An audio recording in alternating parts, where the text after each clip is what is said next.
भाई good afternoon है सबको। कैसे तबीयत पानी? टकाटक। ओके भाई, टकाटक ही रहना चाहिए और टकाटक पोजीशन में चकाचक काम होता है और उसका एंजॉयमेंट भी भरपूर आता है, जबरदस्त। सो जेई लेक्चर शुरू कर रहे हैं आज का। इन जेई लेक्चर्स में मुझे बहुत ज्यादा खास मजा आता है क्योंकि एप्लीकेशन होता है इसमें।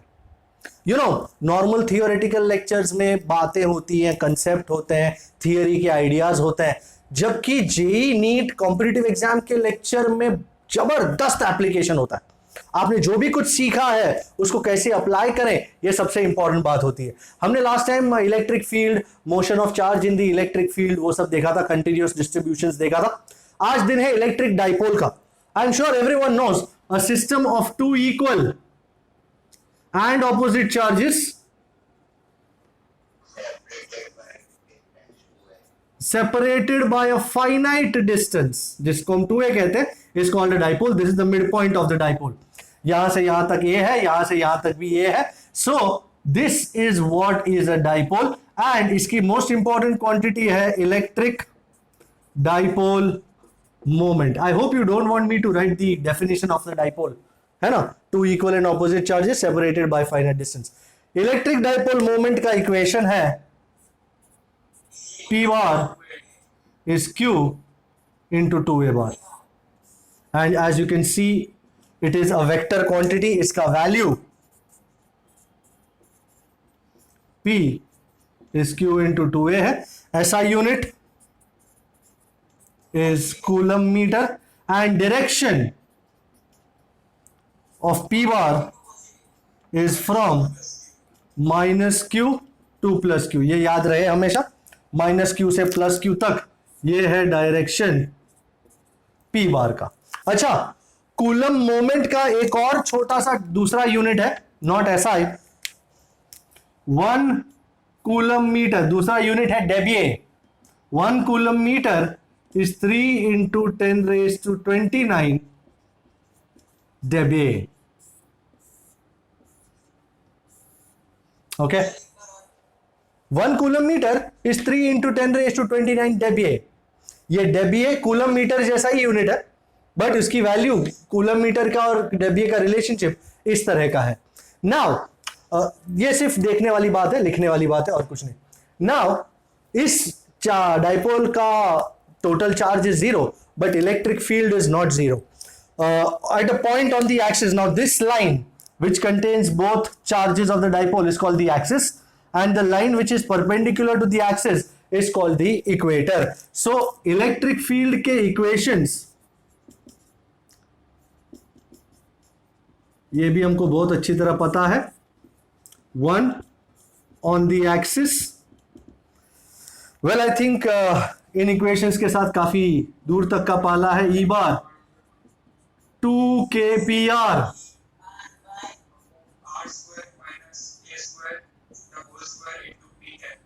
एंड अगर r is much greater then a तो ये a स्क्वायर जो होता है वो उड़ जाता है and E bar on the axis absolutely no doubt. Okay, and अगर इक्वेटर पे पॉइंट है, this is the line which is called the equator. तो इक्वेटर पे अगर पॉइंट है तो ई बार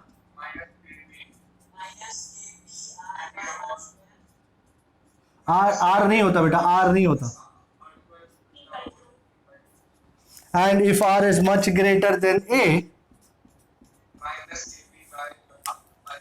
वेरी गुड। ये जो माइनस आता है ना यहां पे, it simply signifies one thing कि इलेक्ट्रिक फील्ड का डायरेक्शन, ये पी बार है ना, इलेक्ट्रिक फील्ड का direction is opposite to the direction of P bar. So E bar is minus और पी कैप में, सो इलेक्ट्रिक फील्ड का direction is negative of the direction of electric dipole moment. अब ये तो ठीक है, ये अपन ने देखा था नॉर्मल बोर्ड्स में, बट सपोजिंगली पॉइंट ना एक्सिस पे है ना इक्वेटर पे है, तो सर कहना क्या चाह रहे हो दिखा देता हूं। I can take this off. So I am giving you a new hint, a new idea. Point अगर एक्सिस पे भी नहीं है, इक्वेटर पे भी नहीं है, तो how are you going to find the electric field at that point? So let me take an example. This is minus Q, this is plus Q, this is the mid point. And point कहीं यहां पे, let us say this is the point P which is at a distance, let us say r, from the what do you call it, you know, suppose, अच्छा मैं moment change कर देता हूं, इधर है,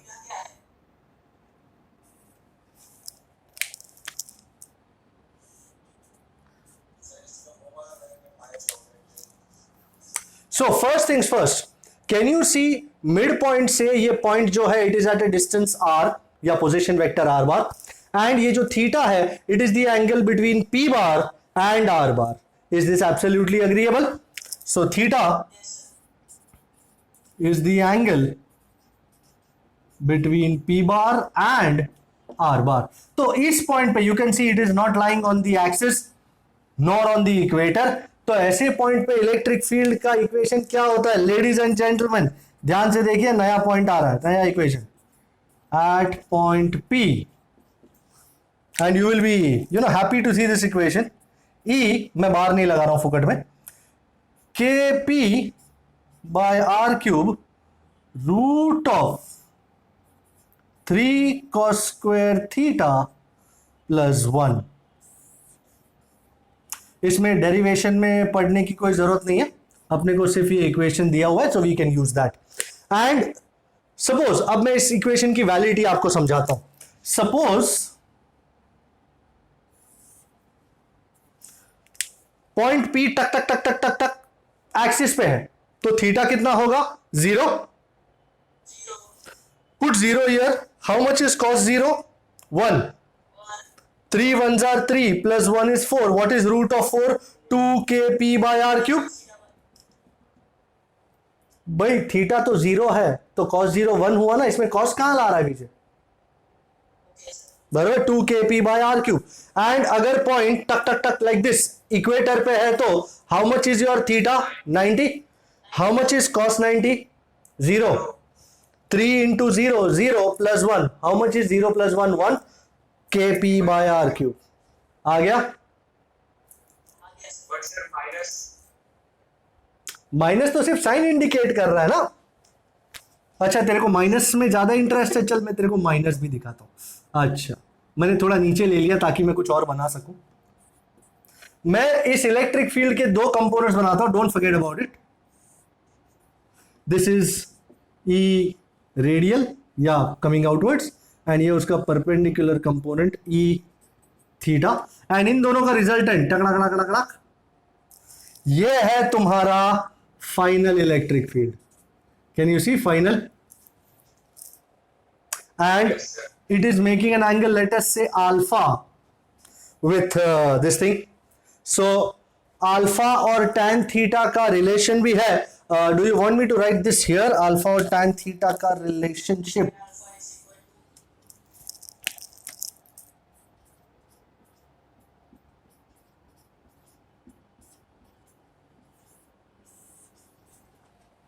Check this out please. Tan alpha is tan theta by 2. क्या? E theta. ये ER है, ये E थीटा है. ये रेडियल कंपोनेंट, ये perpendicular component. Don't worry about that, सिर्फ देख लो. अच्छा, इस तरह होता है बस, बाकी डेरिवेशन में नहीं पढ़ना. सीधा ये थीटा लगा सकते हैं, यहां पे लगा सकते हैं. अल्फा इस रेडियल के साथ एंगल है वो, बराबर है. So please jot down the equations जो यहां पे दिखाई दे रहे हैं. ओके, कोई दिक्कत? इक्वेशन लिख लिया आपने? Okay, shall we move forward?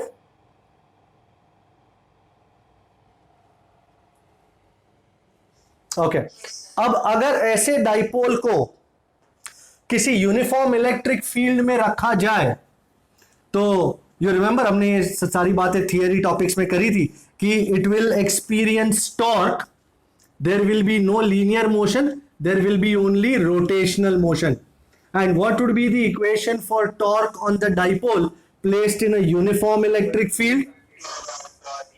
Very good. So in uniform electric field,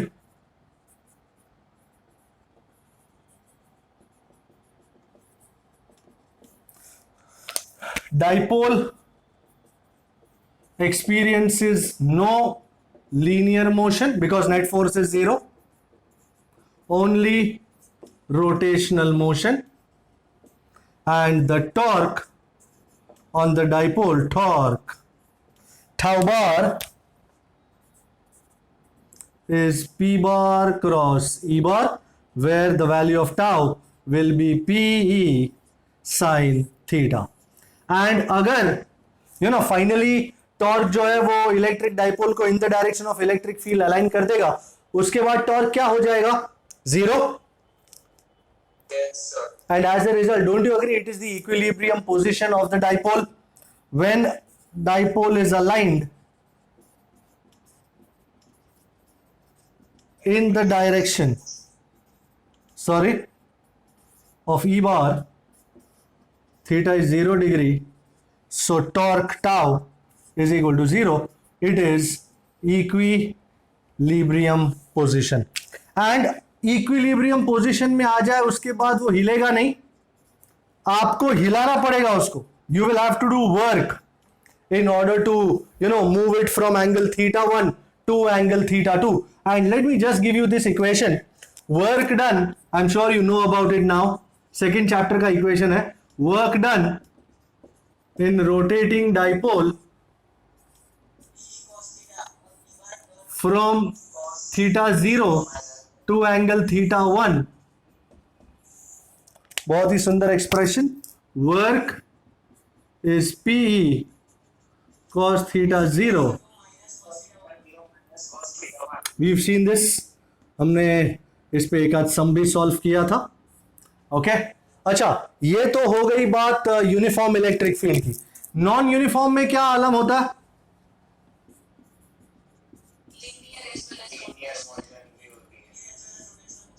In non-uniform field, so there will be, because net force is not zero, so we shall have linear motion as well as rotational. There will be linear as well as rotational motions. अच्छा, अगर dipole in the direction of electric field align हो जाता है तो torque कितना बन जाएगा? Zero. पर क्या फोर्स कभी जीरो हो सकता है? Never. So when aligned in the direction of E bar, torque is zero, but force, net force is never non-zero, is never zero. Never non-zero. The net force can never be zero. Is this agreeable, people? Okay? अच्छा, अब मैं एक और चीज कर रहा हूं जिसमें मैं टाइम पीरियड के बारे में बात करूंगा. I hope I can take this off. Okay, can I?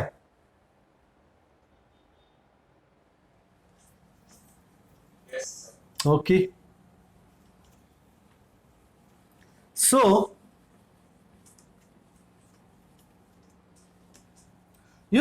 Situation ऐसी है कि मेरे पास एक डाइपोल है जो already in a uniform electric field है and in the direction of electric field ही अलाइन हो चुका है.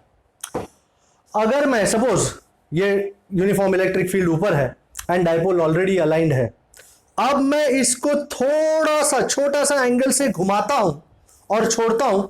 Do you agree? ये टॉर्क उसको वापस ओरिजिनल पोजीशन पे लाने की कोशिश करेगा, बराबर. सो मैं इसको नोट में लिखता हूं. मैं I am going to write this as a note. So consider a dipole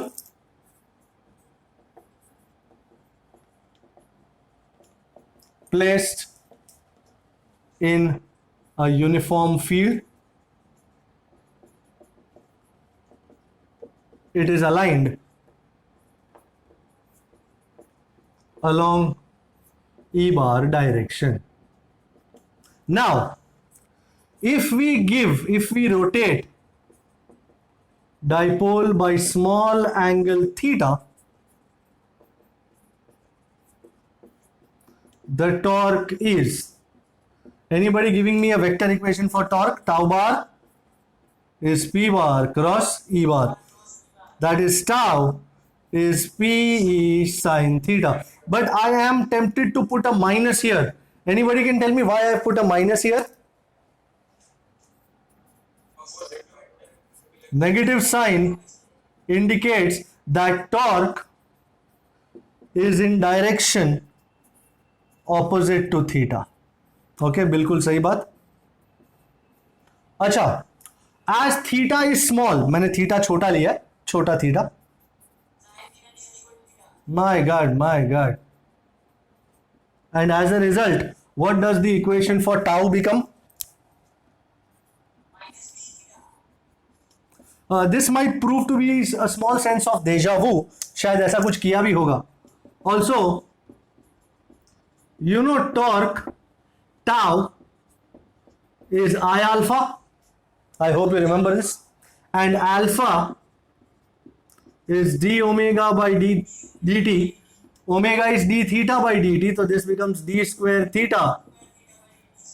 And as a result, what is the second equation for torque tau? Is I d square theta by dt square. Shall we equate 1, 2 and 3? Yes, sir. And बहुत ही सुंदर तरीके से d square theta by dt square is minus p e theta. मैं I को नीचे उतार देता हूं. And lo and behold, d square theta by dt square is minus p e by I. अगर आप इस इक्वेशन को गौर से देख रहे हैं तो doesn't this seem like the differential equation for a simple harmonic motion angular SHM? बराबर. So equation 4 resembles I can take this off now. Yes, sir. Okay, normal stuff. Sir, please don't take right side of. Absolutely, PK. I will not take the right side off without prior intimation. उसमें भी आप जैसी महान हस्ती जो notes बना रहे दुनिया के लिए, हा बात है कोई. So resembles the equation, differential equation, resembles the differential equation for oscillatory motion या SHM, which is d square x by dt square is minus omega square x. Wow. तो ये यहाँ x यहाँ थीटा ये दोनों काफी सिमिलर है. So omega square is p by I और ओमेगा,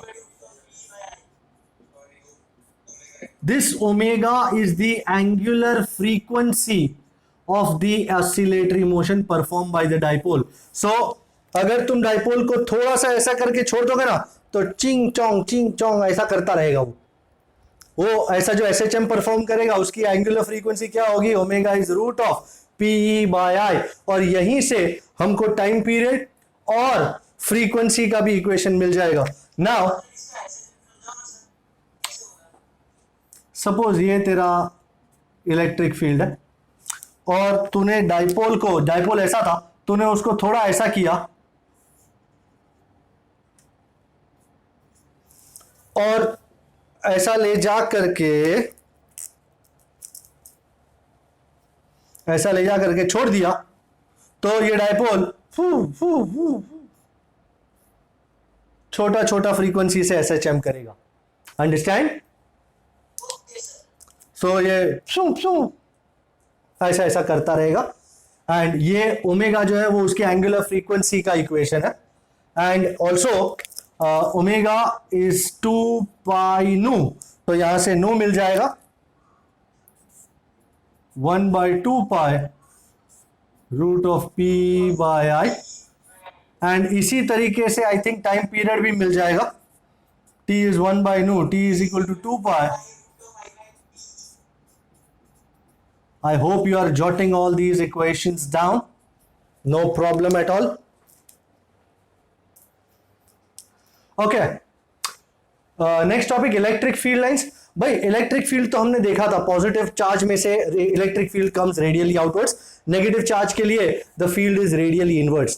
पर अगर दो चार्जेस हो एंड तुमको यह भी याद हो कि अगर पॉजिटिव चार्ज है सपोज, तो इलेक्ट्रिक फील्ड बाहर तो निकल ही रहा है, पर जैसे जैसे आगे जा रहा है कैन यू सी फील्ड की स्ट्रेंथ कम होती जा रही है,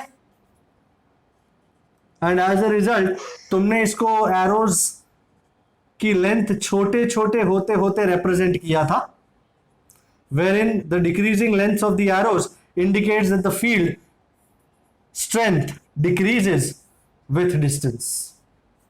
अगर ये माइनस होता तो यही सारे एरो उल्टी दिशा में होते, कोई बड़ी बड़ी बात नहीं है। आप चाहो तो मैं दिखा भी सकता हूं आपको, ये ऐसा है लाइक दिस ऑल्सो, बराबर। एंड अगर कोई सिस्टम है दो चार्जेस की, this was one of the best thing that happened. Suppose this was a positive charge and this was a negative charge, तो इन दोनों में इलेक्ट्रिक फील्ड का सिस्टम कैसा होगा, पॉजिटिव में से निकलेगा नेगेटिव में घुसेगा। You remember this line, and not only this line, ऐसी हमने काफी लाइन मारी थी।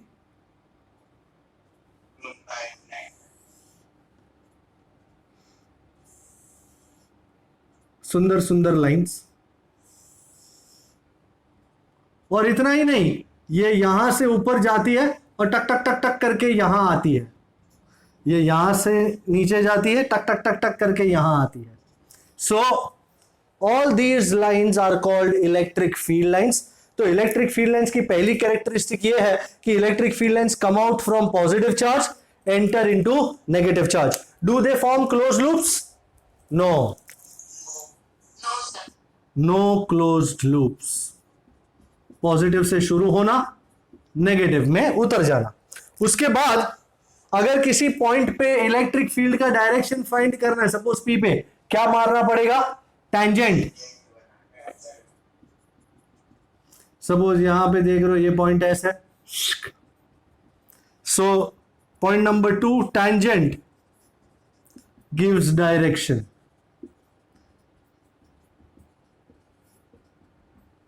तीसरा, can two electric field lines intersect each other? No. No. Two field lines, because if they intersect then दो डायरेक्शन मिल जाते एक ही फील्ड के, which is not possible. Two field lines do not intersect. And fourth, crowded field lines indicate strong field and sparse field lines indicate weak field. So crowded field lines indicate strong field, जहां field line नजदीक नजदीक है उस जगह पे field strong है, और जहां दूर दूर है वहां फील्ड की वैल्यू कमजोर है। ओके, ये मैं उड़ा सकता हूं। ओके, एंड अब मैं एक ऐसा इक्वेशन देना चाहता हूं जो बुक में नहीं है बट कभी कभी यूज हो जाता है। Number 5, the number of electric field lines for a charge q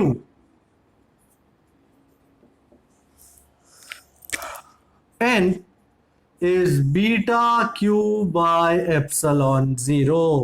This is the first time you're looking at this equation. Number of field lines for charge q, n is beta q by epsilon 0, where q की value, q तो charge है, अगर charge positive होगा तो field line बाहर निकलेगी, charge negative होगा तो फील्ड लाइन अंदर आएगी। Epsilon 0 is the permittivity of free space and beta is a constant. Let me also put this in a note. If value of beta not given,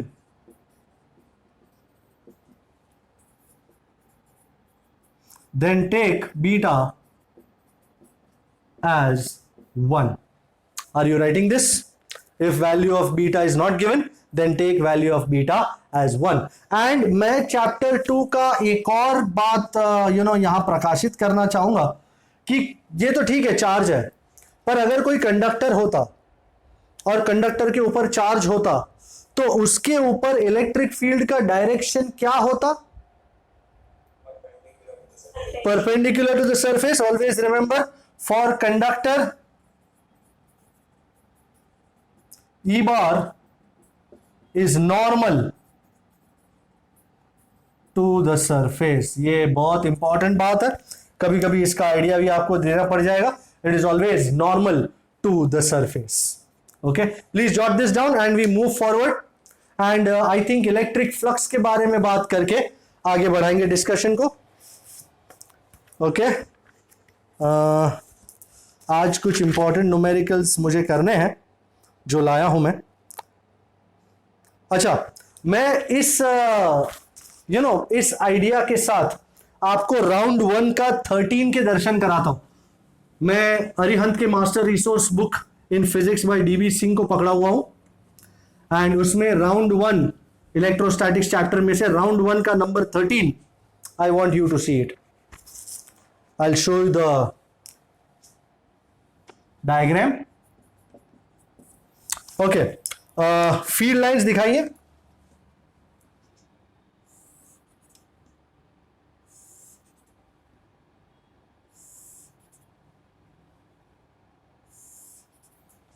this is your field lines direction.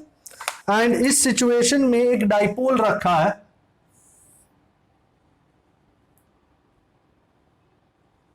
कहां है plus Q और कहां minus Q. Okay. Figure shows the electric field lines in which an electric dipole is placed. Which of the following options is correct? अच्छा, मैं एक important change यहां कराना चाहता हूं। आपके जो ऑप्शंस हैं उनमें जो ऑप्शन नंबर बी है ना, can you see option number B? उसमें लिखा है the blah blah blah. Last में last word of that option is left. Can you see? It is left. Yes, sir. Yes, sir. उस left को cancel करके right कर दीजिए। Left is not right, right is right. So Not right. भाई in this case left is right, but ideally left is not right. So option B में the electric force acts on the dipole towards, Dipole will experience a force towards right. Yes. हाँ, so instead of left you change it to right. Okay, now सबसे पहले अब ये option में से कौन सा ऑप्शन सिलेक्ट करना है। सबसे पहले कैन यू सी ये माइनस क्यू और ये प्लस क्यू है। Can you tell me looking at the diagram कि कौन सी जगह पे फील्ड ज्यादा होगा? At the position field strong होगा किस पे? माइनस क्यू की पोजीशन पे या प्लस क्यू की पोजीशन पे? Minus Q. क्योंकि फील्ड लाइंस नजदीक नजदीक है तो फील्ड स्ट्रांग। सो यहां पे स्ट्रांग फील्ड है और यहां पे वीक फील्ड है। एंड यहां पे साथ साथ में डू वी रिमेंबर का भी फंडा आ जाता है। You can see that the charges plus Q and minus Q are kept in this electric field. Plus Q पे फोर्स किस डायरेक्शन में पड़ेगा? Right, sir. And minus Q पे फोर्स किस डायरेक्शन में पड़ेगा? Okay, opposite to the direction of field. Yes. Now, F plus is Q into E plus, F minus। भाई कौन सा फील्ड स्ट्रॉन्ग है, E प्लस या E minus? E minus. Here E minus greater than E plus, therefore isn't agreeable कि F minus is greater than F plus। ये बड़ा है ये छोटा है तो ये डाइपोल किस तरफ जाएगा? Towards the left. So dipole moves experiences force towards left. Is this agreed? People, net force ये F माइनस सपोज 10 न्यूटन है और ये F प्लस डेटा से 5 न्यूटन है तो ये बड़ा है तो नेट फोर्स इस तरफ होगा। So dipole will experience force towards the left. Absolutely agreeable? Absolutely agreeable. Okay, and now let us go to electric flux. by amount of electric field linked with any area is called electric flux, जिसके equations तरोताजा। Flux phi is E bar dot A bar या E A cos theta. Okay, हमने बहुत बार इस equations को देखा था।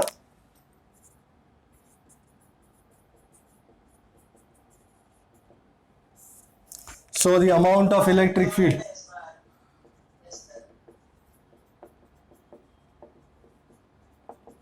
linked with any surface is called electric flux, and flux phi is E bar dot A bar या S bar whatever, and that is equal to EA cos theta, Cos theta. and here theta is the angle Between E bar and E bar. E bar and area vector. Now electric flux is a scalar and SI unit. Anybody?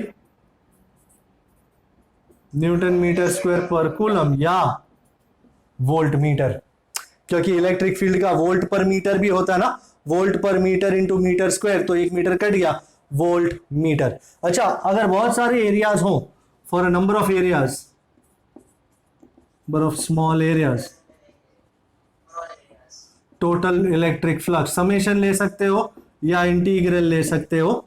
Flux phi integral best रहता है, is integral E bar dot, हमने DS बार use किया था या DA बार use किया था,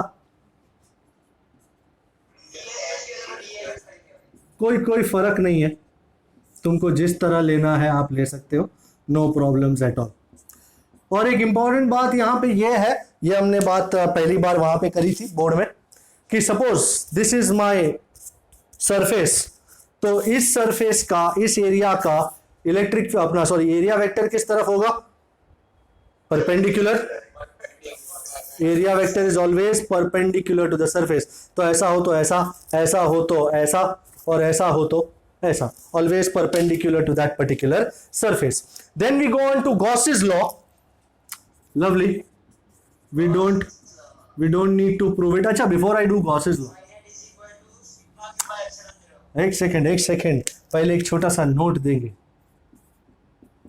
The electric flux coming out of a surface is taken positive अंदर जाएगा negative. and electric flux entering a surface is taken negative. मैं कभी कभी पहले कंफ्यूज होता था कि बाहर आने वाला पॉजिटिव होता है या अंदर जाने वाला पॉजिटिव. तब मूवी आई थी अतिथि तुम कब जाओगे, तो जाने वाले अतिथि अच्छे होते हैं, इसका मतलब है coming out is taken positive and अंदर घुसने वाला इज टेकन नेगेटिव. याद रखिएगा. So this was the idea of electric flux. Can I take this off? Yes, Yes, sir. Sir. या आपने क्या समझा है? क्या क्या अतिथि वाला. अरे एक मूवी नहीं आई थी अतिथि तुम कब जाओगे?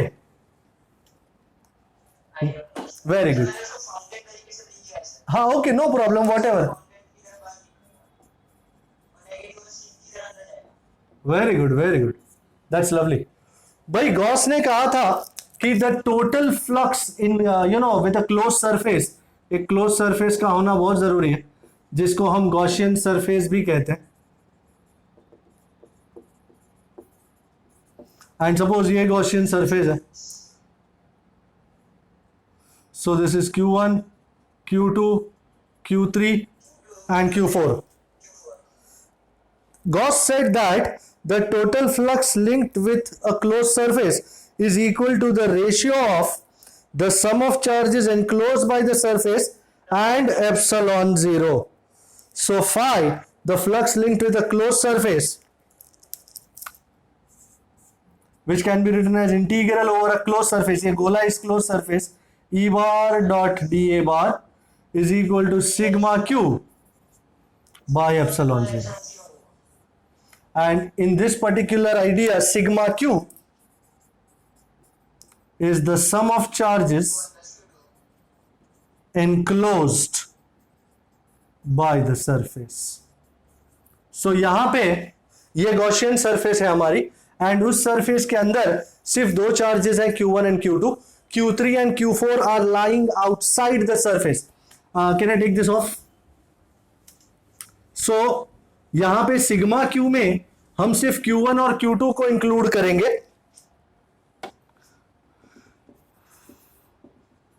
Q2 और Q1 को इंक्लूड करेंगे because they inside the surface. Q3 and Q4 are lying outside the surface.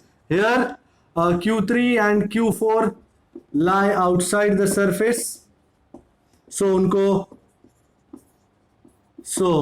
we do not take them in sigma q. हाँ ये बात है. इलेक्ट्रिक फील्ड इन चारों की वजह से होगा बट फ्लक्स सिर्फ अंदर वाले चार्जेस की वजह से होगा. याद रखिएगा electric field can be due to Q1, Q2, Q3 and Q4, but flux, electric flux is only due to Q1 and Q2. Okay, इसको यूज करते हुए मैं एक मस्त सम लाया हूं आपके लिए. राउंड 2 का 95. Are you looking at round 2 का 95? Yes, sir. ओके. डायग्राम में थोड़ी सी गड़बड़ी है, थोड़ा सा गलतियां हैं जो मैं सुधार करके एक नया डायग्राम पेश करूंगा आपके लिए. डायग्राम जी जी बोलिए. Just to make a blast diagram. Blast diagram. Large diagrams. Large. Sir, number concept. Round 295.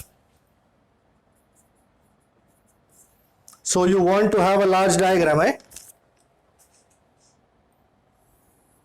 But it's your life. Make it large.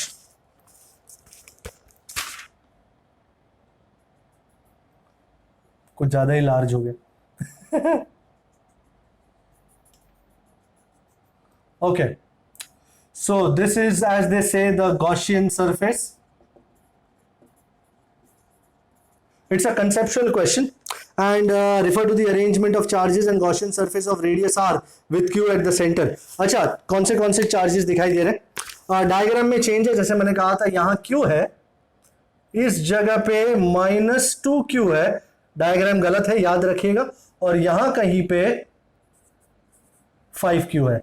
यहां से यहां तक का डिस्टेंस है r, यहां से यहां तक का डिस्टेंस है r/2 and ये रेडियस है r. okay, now we'll have to check all the options. First things first, भाई Gaussian surface में what is the sum of charges? As you can see यहाँ पे 3 charges हैं, q, -2q और 5q. What will be the sum of charges inside the Gaussian surface? Minus. Charges inside q plus -2q, which is -q. So what is the electric flux linked with the Gaussian surface? Minus q by epsilon 0.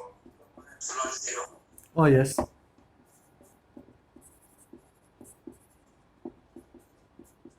I think this is my first option, isn't it? Total flux through the surface of the sphere is -q by epsilon 0. तो मेरा A option जो है वो सही पड़ता है. अब B option, field on the surface of the sphere is -q by 4 pi epsilon 0 r square. Suppose इस पॉइंट पे on the surface, भाई flux is -q by epsilon 0, ठीक बात है.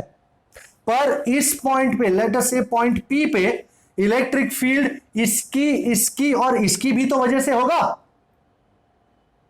है ना. सबकी वजह से होगा. सो electric field at point P on the surface of the sphere is due to q -2q as well as 5q.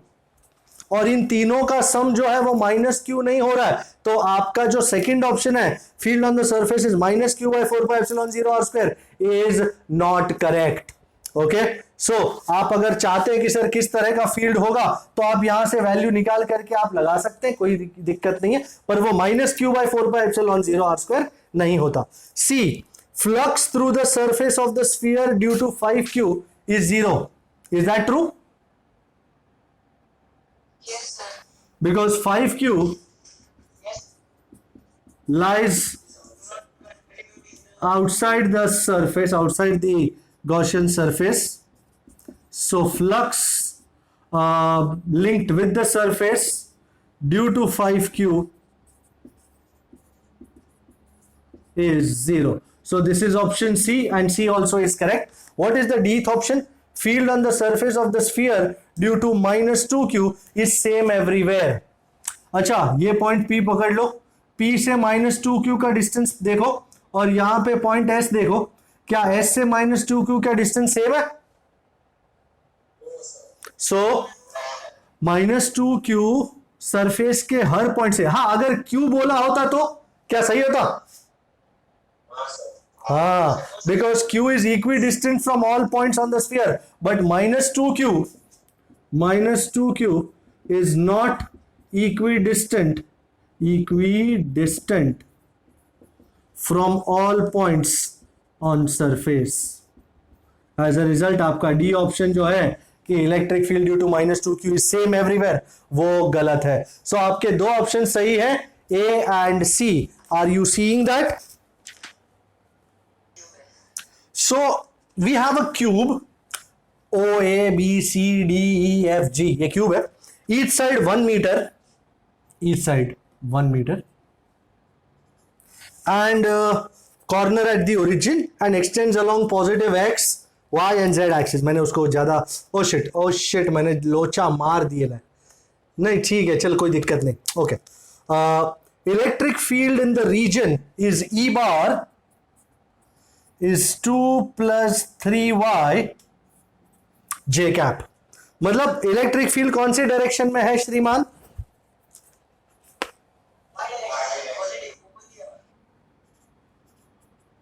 And it is depending on y, don't forget that.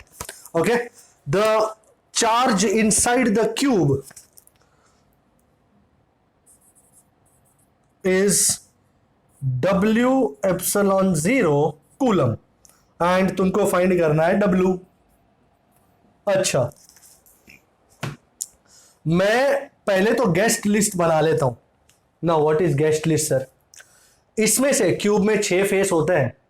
इसमें कौन से फेसेस के साथ फ्लक्स 0 होगा? For example look at face BCFE. Look at face BCFE. इसका area vector किस तरफ? इस तरफ. सो ये और इलेक्ट्रिक फील्ड राइट एंगल में हो गए तो 0. अच्छा, AOGD इसका इस तरफ है तो इसका भी इसके साथ 0 है. अच्छा, लुक एट ABED. ये वाला किस तरफ एरिया वेक्टर? आपकी तरफ, और आपकी तरफ ये DA बार है, ये E बार है, उसका भी 0. पिछवाड़े वाला OCFG पीछे, ये एरिया वेक्टर ऊपर, फ्लक्स इज 0. तो मैं पहले ही शॉट में 4 लोगों को उड़ा दिया. Electric flux with faces ABED,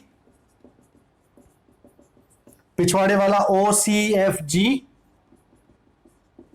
फिर ये साइड वाला अच्छा AOGD and BCFE is 0 since E bar perpendicular to DA bar, theta is 90 and cos 90 will be 0. अब with face ABCO, भाई with face ABCO, ये ABCO का एरिया वेक्टर किस तरफ होगा? नीचे. ABCO area is L square and area vector let us say A1 bar नीचे. ये कौन सा डायरेक्शन है? Minus j cap. So minus L square j cap and L कितना है? 1. So minus j cap metre square. Flux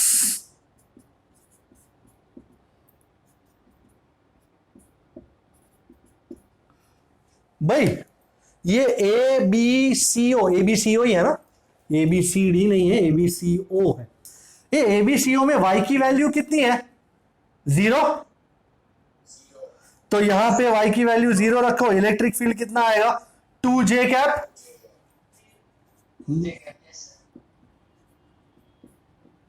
2 plus 0 2 जे cap, मैं यहाँ लिखना भूल गया था. सो E1 बार, Now, हाँ सर वो 2 ब्रैकेट में जे कैप है ना, तो जे कैप डॉट जे कैप नहीं है। जे कैप डॉट जे कैप 2 क्या बोल रहा है? वो ब्रैकेट में है ना सर, तो जे कैप उसके साथ ही आएगा ना। अरे कौन ब्रैकेट में है? कौन ब्रैकेट में है? ई बार ई बार ब्रैकेट में है? What are you saying? Sir, E bar की वैल्यू जो है ना वो ब्रैकेट में है, तो वो 2 जे कैप और जे कैप और अरे सर वो फ्लक्स की बात कर रहा है E1 बार डॉट E1 बार। इधर ये बात कर रहा है तू? Yes sir. तो E1 bar is 2 J cap dot A1 bar is minus J cap. J cap dot J cap 1 होगा ही, वही कह रहा है. हाँ सर। अरे बाबा, तू भी कभी कभी कमाल करता है. अच्छा, तो 5 1 इज इक्वल टू 2 आ गया. अब फेस DEFG, बाकी और होगा इस पे y की वैल्यू कितनी है? 1 है ना. यहां y की वैल्यू थी 0, सो y इज 1. तो ई बार की वैल्यू कितनी? 3 1 3, 3 प्लस 2, आई जे कैप, क्या बात. आई जे कैप, अच्छा, DEFG का एरिया वेक्टर किस तरफ? ऊपर. या 0 होगा. Yes sir. So this is plus J cap and as a result मैं एनु उड़ा देंगे, एनु भी उड़ा देंगे. 5 is equal to 5. So flux 2 is E2 bar dot A2 bar, which is 5 J cap dot J cap, and that is 5. 5 and plus. Okay. Equation number 2. Now by Gauss's law, what does Gauss's law state? Do you agree total flux? ये सब, ये A O B O सबको खा जाओ. उप्स, मैं इसको भी खा गया. मैं नहीं खाना चाह रहा था पर मैं खा गया. Okay. Gauss's law, phi total flux is sigma q by epsilon 0, and total flux is phi 1 plus phi 2. So phi 1 plus phi 2 is sigma q by epsilon 0. अभी थोड़ा सा धमाधमी. phi 1 कितना? -2 and plus 5 is sigma q by epsilon 0. So how much is your sigma q? Isn't it 3 epsilon 0? And तुमको कहा गया है sigma Q is W epsilon 0. Equate both this. W की value क्या आ जाएगी? My God. सो W की value आ गई है 3. कैन यू सी? दिखाई दे रहा है? कोई दिक्कत उक्कत? हाँ ना. ओके, मैं करने जा रहा हूं number example 7. Example 7, please. I'm taking this off. Example 7 में you are looking एक copper ball दिया हुआ है. Let me write down the data. And they are talking about the copper ball being immersed in oil. So and finally equilibrium आ जाता है, electric field भी होता है, and blah blah blah something. Let's first take down the data so that we have an exact idea of what we are dealing with. Example 7. A copper ball 1 centimeter in dia. So radius, अच्छा dia is 1 centi. So how much is radius by 1 by 2? That's 1 by 2 into 10 raised to minus 2 meter. Is immersed in oil. So density of oil is 800 kg per meter cube. What is the charge on the ball? Q चाहिए. If in a homogeneous electric field directed vertically upwards, तो electric field जो है upwards कितना है? 36,000 volt पर centimetre. रूडी बाबा, centimetre को मीटर में कन्वर्ट करना पड़ेगा. ये centimetre is how much, 10⁻² metre. चाचा ये -2 ऊपर चढ़ जाएगा +2, तो 36 × 10⁵ अगर यहां पे ध्यान नहीं गया ना तो गई भैंस पानी में। And intensity is this, density of copper, rho copper is 8600 kg/m³। Okay sir, अभी कोई चिल्लाएगा सर समझ में नहीं आया क्या हो रहा है। ये कॉपर बॉल रहने, ये बॉल है। ओके सबसे पहला भाई इसका वेट किस तरफ होना जाना है?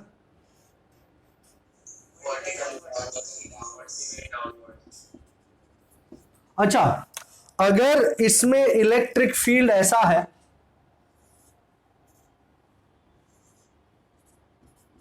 और ये चार्ज पॉजिटिव है, फोर्स किस डायरेक्शन में होगा?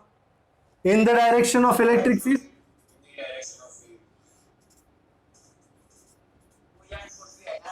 एंड अब इसको, अगर इसको तेल में नहीं डाला होता तो यही दो फोर्स होते, बट अब तेल में डाला है, तो do you agree upward buoyant force होगा? Yes, sir. So now the ball is in equilibrium. For ball to be, now somebody will ask me, sir ऐसा equilibrium कोई शब्द वापरा नहीं है। भाई उसके बगैर तुम क्या कर लोगे?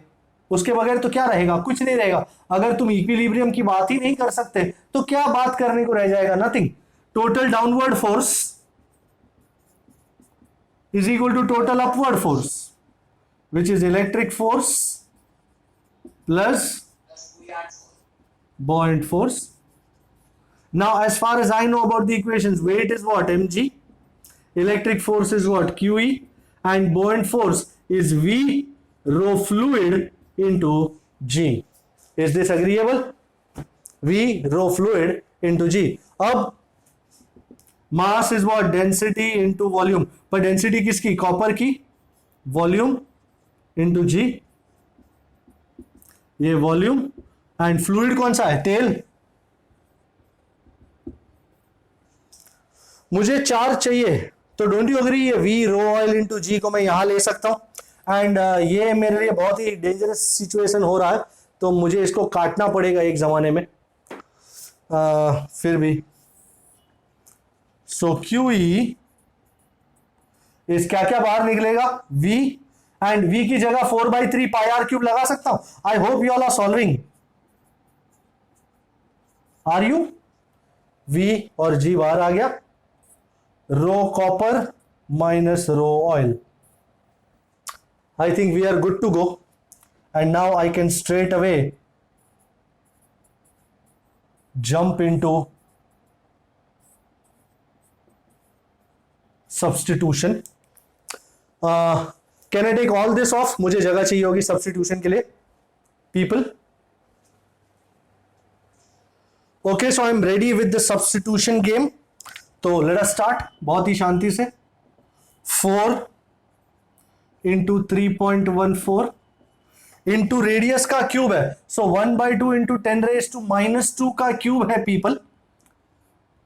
1/2 × 10⁻² का क्यूब, गलती से स्क्वायर मत कर बैठना, into G 10, and rho copper 8600, rho oil 800, 8600 minus 800, the whole upon E 36 × 10⁵.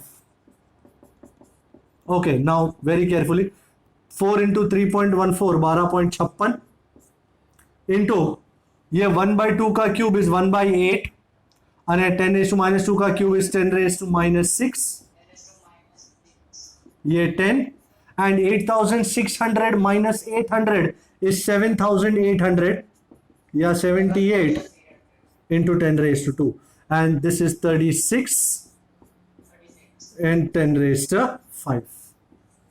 Okay, let us see. -6 + 1 -5, -5 + 2 -3, -3 - 5, isn't it -8? Okay, -8, sir. अब क्या बचा? 12.56 इंटू 78 डिवाइड बाई 36 इंटू 8। अब किस तरह कट किया जाए ताकि I know 36 twos are is 72. 36 twos are is 72. बोलो। 4 से कट कर जाए तो हाँ कर सकते हैं, 4 से भी कट कर सकते हैं, but will it make any difference? That is the most important point. 6 6 are 36, 6 13s are, and कुछ और कटेगा नहीं, मज़ा नहीं आएगा। ओके, जस्ट एक राउंड अबाउट ले लेते हैं। आई थिंक एक राउंड अबाउट ले लेते हैं, क्योंकि इससे ज़्यादा कुछ अगर आपको करना है 6 8s are 48, तो if you want to do anything about it you can do anything about it. 12 and ये 4s are, को 12 से नहीं काटते हैं यार, 2 मान के किसको? 12.56 upon 6 है तो 6 2s are कर दे। हाँ कर सकते हैं ना, क्यों नहीं कर सकते? Why not, we can always do that. पर सबसे पहले चेक कर लो कहीं कुछ गड़बड़ तो नहीं रह गई। पाई ले लिया हमने, वो 3 कहाँ गया? ये 3 कहाँ गया? यहां भी नहीं था, ये 3 लगा ही नहीं चाचा। मैं वही सोचूं, मैं बोला हमेशा चेक कर लेने का आंसर लाने से पहले कि कुछ गड़बड़ तो नहीं रह गया। ओके हाँ भाई, कोई कुछ कह रहा था, सर आ रहा था कोई। सर इसमें तो बहुत ही मतलब क्लोज टू ऑप्शंस दिए हैं, 1.11 to 10 और 1.1 into 10। देख भाई अपने ऊपर है कि यूजुअली इतने क्लोज ऑप्शन नहीं होंगे। 10 raised to उसके पावर में कुछ ना कुछ चेंजेस होगा ही, so you can just multiply it and get the hell out of here. Simple है कि नहीं? 13 into 12.56 मल्टीप्लाई कर, 48 3s are 8 3s are 24, 3 4s are 12, 144, and 12 into 13, 13 का स्क्वायर कितना होता है? 169 करीबन। सो ये होगा करीबन 150 या ऐसा कुछ आसपास। सो 1.1 into 10 raised to -8। जितने नजदीक ऑप्शंस दिए हैं उसमें टेक्स्ट बुक में, उतने नजदीक नहीं होंगे, because come on, nobody has that much time कि एग्जैक्टली मल्टीप्लाई करके देखा जाए। Do you agree? हाँ बिल्कुल। Okay, so this how it is, and the last numerical of the day, I think it's example number 9। Blast from the past है ये। I can take this off. Blast from the past.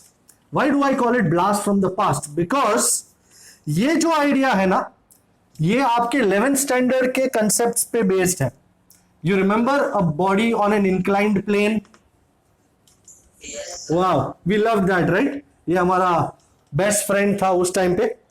ऐसा ही कुछ इस numerical में है। So let's take down the data first. It says an inclined plane makes an angle of 30 degrees with the horizontal and placed is in a place in uniform horizontal electric field। शायद आपके book में horizontal word नहीं लिखा होगा,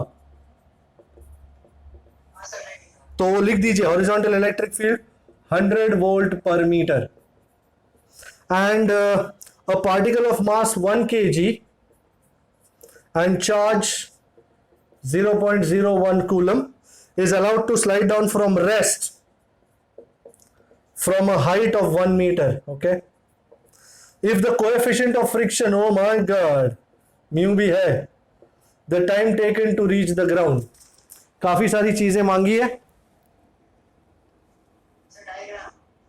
सबसे important बात diagram. तो अब बनाते हैं हमारा डायग्राम। ये लाइन सीधी मारी मैंने। कौन सा अधिवेशन? अच्छा, मैं तो थीटा ही लिख रहा हूं। एंड ये बॉडी, अरे पार्टिकल है। अच्छा भाई, सबसे पहला mg किस तरफ?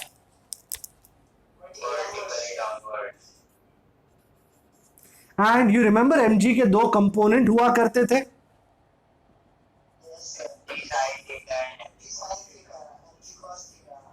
यहां कौन सा होगा? ये वाला कंपोनेंट। Very good. और ये होगा, साइन थीटा। अच्छा ये,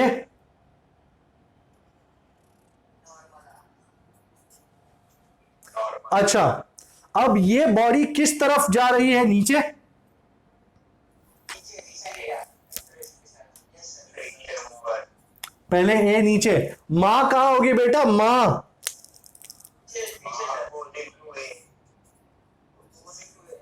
एंड बॉडी नीचे जा रहा है, फ्रिक्शन किस तरफ, अपोजिट में। अच्छा अब इन सब में, ये तो हमारा बेसिक डायग्राम हो गया, अब इसमें हॉरिजॉन्टल इलेक्ट्रिक फील्ड इनकॉर्पोरेट करना है। तो मैं हॉरिजॉन्टल मतलब ऐसा, ये फ्रिक्शन को थोड़ी देर के लिए छोड़ देते, बाद में आऊंगा ऑफिस पे। ये है हॉरिजॉन्टल फील्ड, ये फील्ड इस तरफ। And do you agree, if a charge Q is kept in an electric field, it will experience a force, and ये थीटा है तो ये भी थीटा होगा। QE के भी दो components,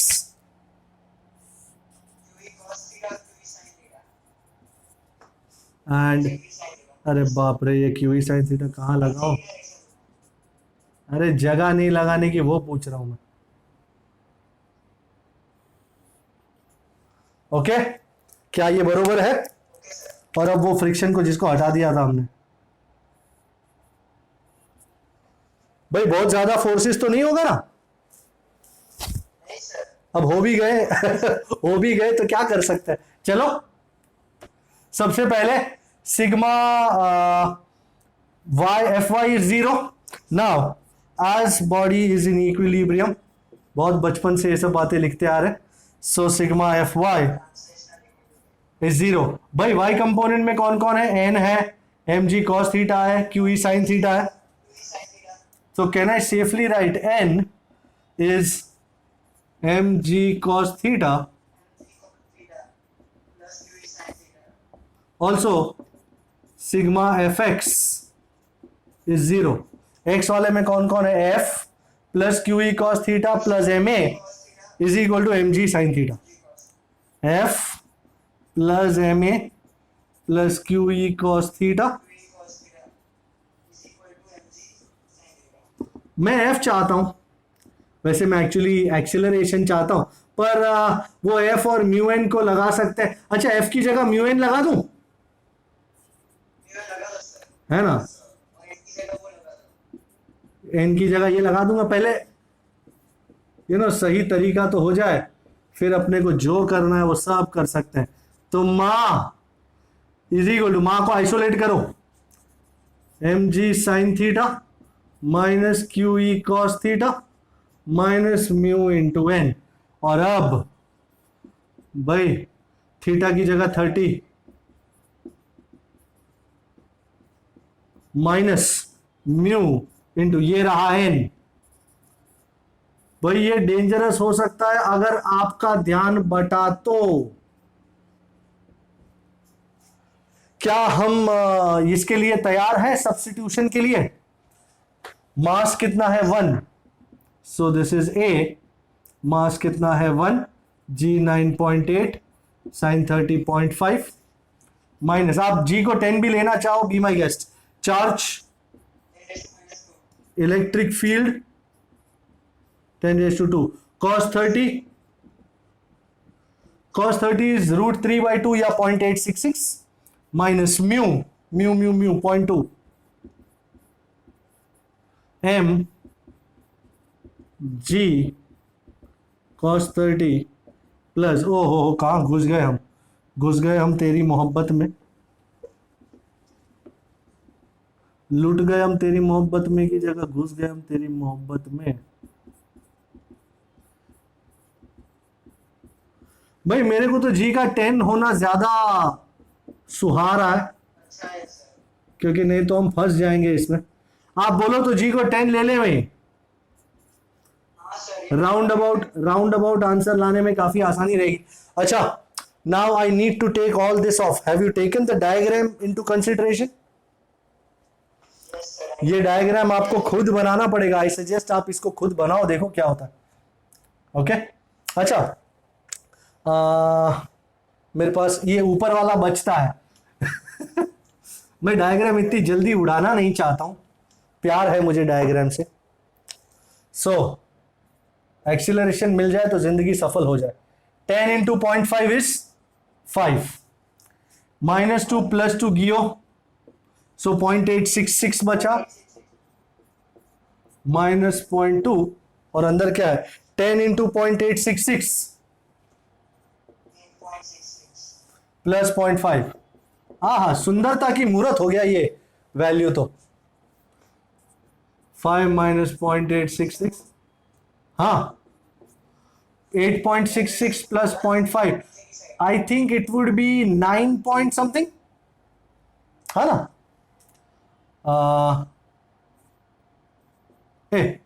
6 and 5 is 11, 9.16 and 9.16 twos are 18.32, मतलब 1.832।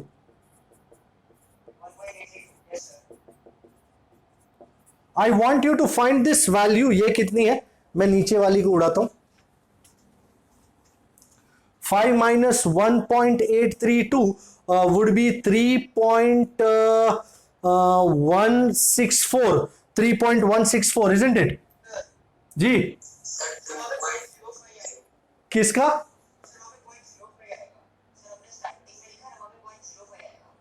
कहां 0.05 की बात कर रहे हैं?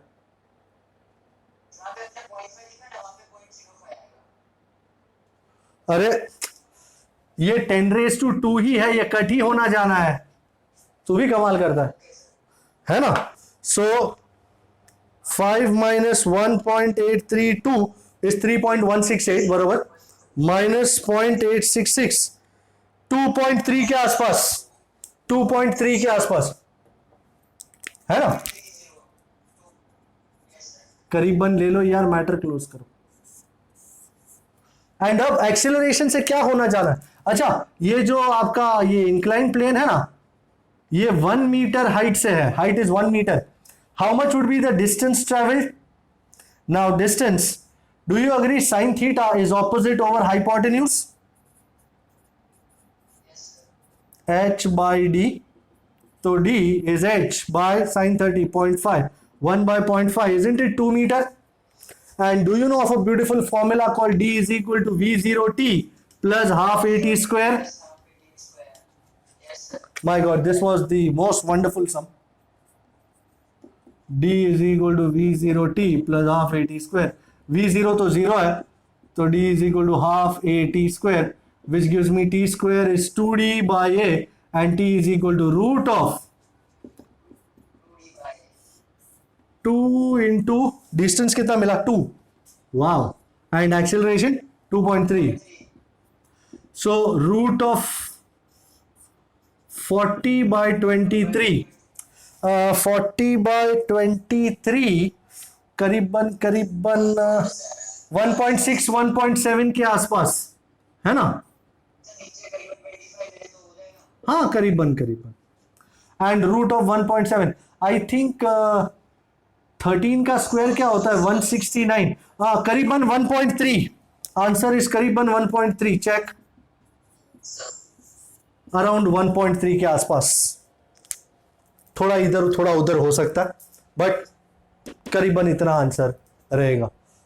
आई seriously want you to practise this diagram first, then with a different set of values, you know, मैंने असाइनमेंट में आपको ये सम दिया है with a different set of values, so I want you to do that on your own and find out कि आपका answer मेरे answer से मैच खाता है कि नहीं। Okay, so keep doing this and I'll see you next time. Take care, keep solving, bye bye.